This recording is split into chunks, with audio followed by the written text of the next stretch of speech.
Merci d'être avec nous sur Ici Femmes. L'écrivaine britannique Bernardine Evaristo, première femme noire lauréate du Booker Prize pour le livre Filles, femmes, autres, a reçu le Women's Prize Outstanding Award 2025 pour sa contribution exceptionnelle à la littérature. Elle a annoncé qu'elle offrirait les 100 000 pounds du prix à des projets soutenant les écrivaines émergentes. Le célèbre Queen's Club de Londres, qui accueillait historiquement des tournois masculins, ouvre enfin un tournoi féminin avec une dotation significative. 11 des 20 meilleures joueuses mondiales participeront.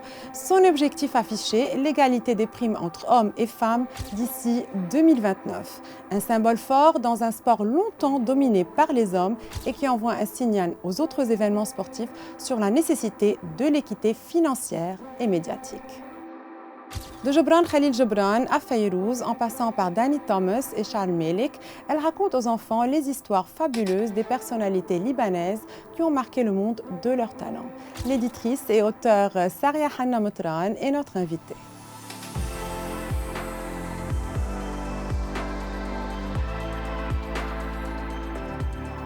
Saria Hanna Moutran, merci d'avoir accepté notre invitation. Alors, vous êtes auteure et éditrice d'albums pour enfants qui racontent les histoires fabuleuses de personnalités libanaises qui ont marqué le monde par leur talent. Comment ce projet a commencé? Alors, quelques années avant que ce projet ne commence, il y a une nouvelle passion qui est née pour moi et c'est la passion des albums et livres illustrés pour enfants. Donc, j'étais enceinte de jumeaux. Et tout d'un coup, je me suis retrouvée vraiment à me balader d'une librairie à une autre, à la recherche des plus beaux livres avec de belles illustrations, de belles histoires. Et j'ai commencé à leur créer une collection, alors qu'ils étaient encore dans mon ventre. Puis ils sont nés et cette collection-là a continué et cette passion a grandi. Donc je me suis même retrouvée à Paris, dans les plus belles librairies, à Londres, partout. Et je faisais cette collection-là. Puis, quand ils ont eu 2-3 ans, j'ai commencé à leur acheter des livres qui parlent de grandes personnalités dans le monde. Coco Chanel, Louis Pasteur. Et puis... C'était des albums pour enfants? Pour enfants, exactement. Et puis, à cette même époque, c'était donc il y a quelques années, la situation au Liban était vraiment mauvaise. Donc, il y avait eu le blast, la crise économique, et moi, ils étaient encore petits, ils avaient 3-4 ans. Et malgré ça, ils me posaient des questions. Pourquoi est-ce que leurs meilleurs amis ont voyagé? Pourquoi est-ce que les routes sont fermées? Pourquoi est-ce que les maisons sont détruites? Et moi, je suis une amoureuse du Liban. Donc, j'ai commencé vraiment à m'inquiéter, à me dire... Mes enfants, peut-être qu'ils n'auront pas la même fierté d'être libanais, peut-être qu'ils ne seront pas amoureux du Liban comme moi. Et je me suis dit, je vais commencer à écrire, moi-même écrire pour eux, pour mes enfants, des histoires sur le Liban. Et tout naturellement, j'ai pensé à de grandes personnalités libanaises, à leur écrire leur biographie, pour leur montrer que même si on vient d'un tout petit pays, avec malheureusement de grands problèmes, on peut quand même faire de grandes choses dans le monde. J'ai voulu les faire rêver et j'ai voulu les rendre fiers d'être libanais. Donc, c'est comme ça que l'idée est née. Et après, vous dites que vous avez quand même rencontré des obstacles. Donc, vous avez commencé à écrire et puis après, vous avez pensé éditer ces livres et personne ne voulait vous éditer ces albums. Exactement. Donc, moi, je suis une grande rêveuse et avec des étoiles dans les yeux, je me suis dit, je vais commencer à écrire ces livres. J'ai même fait une recherche sur l'illustrateur ou l'illustratrice qui va les dessiner. On avait commencé même à les dessiner. J'ai fini d'écrire le premier livre et illustrer. Je me suis dit, voilà, je vais maintenant présenter mon projet à des maisons d'édition et ça va être facile. En fait, pas du tout. Les maisons d'édition étaient très contentes du projet. Mais après 2-3 mois d'aller-retour, à chaque fois, ils me disaient, on n'a pas le budget. Donc, soit ils voulaient le faire qu'en arabe, soit ils voulaient le faire en qualité un peu moindre que ce que moi je voulais. Donc, c'était refus total.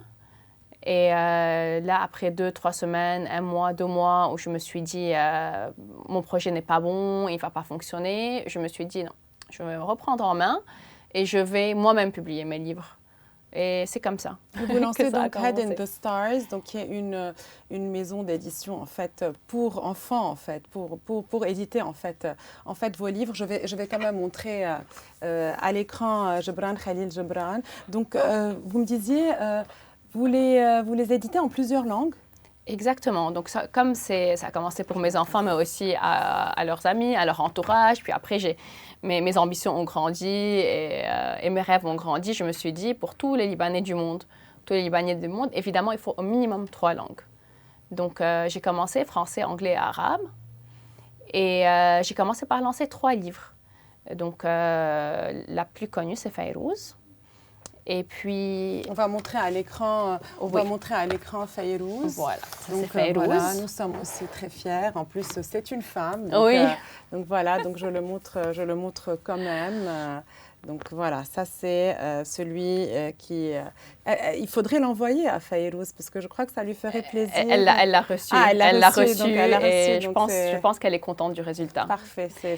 Et donc les premiers, c'était Fayrouz Charles Malik et Danny Thomas. En fait, ça me tient à cœur de ne pas seulement parler des personnalités connues. On a énormément de personnalités qui sont complètement méconnues, comme Danny Thomas, qui est de la famille Kairouz et c'est le fondateur de St. Jude Hospital dans le monde, en plus d'être un énorme comédien des années 50 aux États-Unis.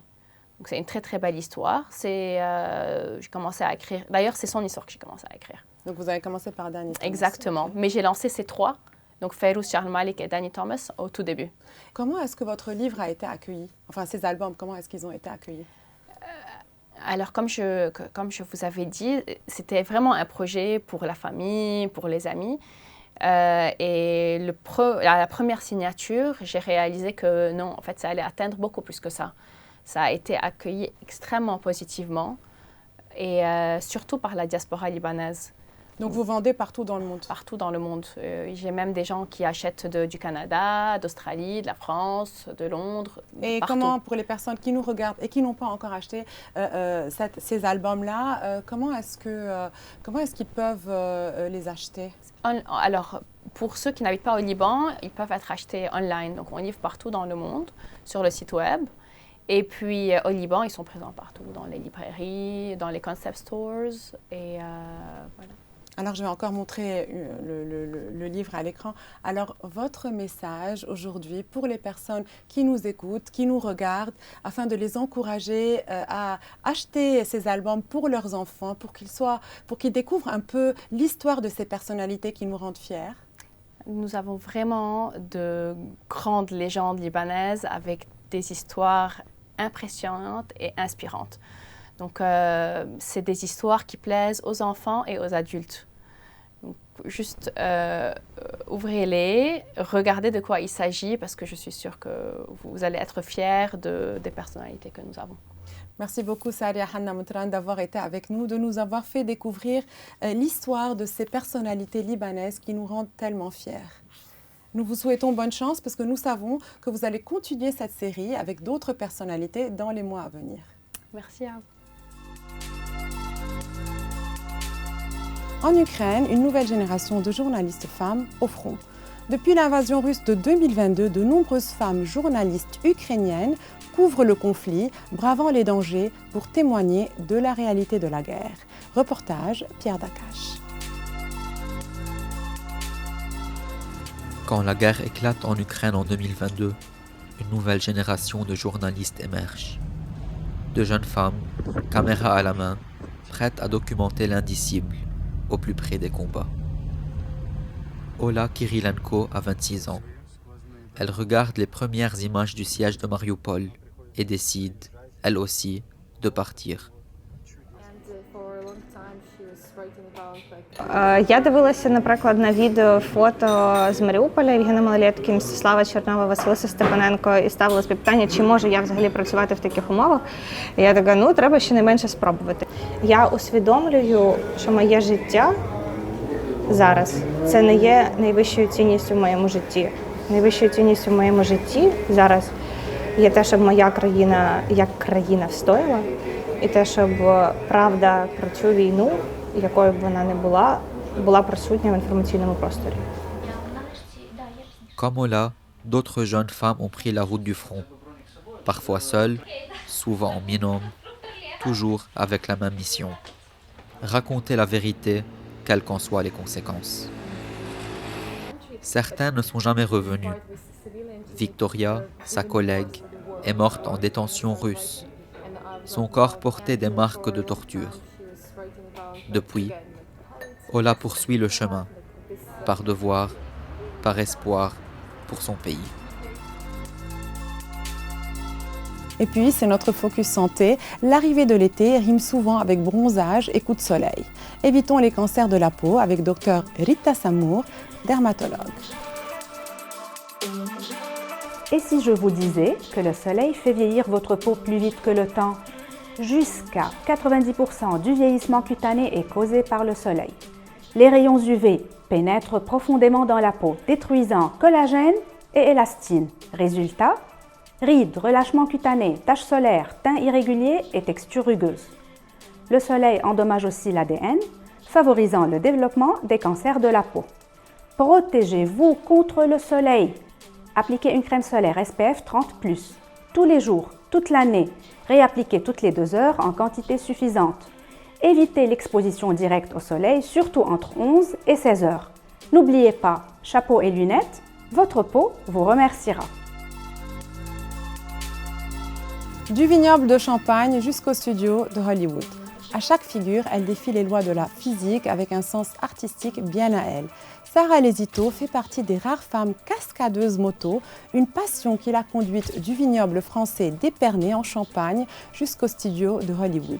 Elle s'adonne désormais pleinement à ses réseaux sociaux sur lesquels elle poste de nombreuses vidéos et cumule plus de 30 millions d'abonnés. Merci de nous avoir suivis sur Ici Femmes. Vous pouvez nous retrouver sur notre site web et nos réseaux sociaux.